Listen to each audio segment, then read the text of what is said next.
Mali yung word na escape because there's no warrant eh. Di ba? There's no warrant. So, he's free to go. When you, for example pumunta ka sa simbahan at sabihin mo, I'm seeking sanctuary. Pag gusto mo nang umalis, pwede kang umalis. It happened kay June Lozada. He slept on my couch on the 5th floor.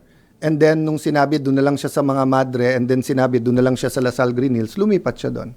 Kung walang warrant, bakit siya nagtago dito sa Senate? Bakit hindi? Because hinabol siya ng mga NBI na walang warrant. So, I'm not saying as a fact walang warrant. Excuse me.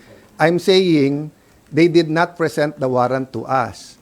And I'm waiting for it. They did not give us. If they gave me the warrant, my advice could have been different. So, same. Kayo nag-seek sanctuary dito. Sabi niyo, sir, media kami, inaaresto kami, wala namang warrant. I talked to the police. Ba't nyo hinahabol? Wala, sir. Or may warrant. Nasaan ang warrant? Wala. Sabihin ko, dito muna kayo sa Senate. 3 days later, wala pa rin yung warrant. Sabihin mo, boss, gusto ko nang umuwi. Umuwi ka na.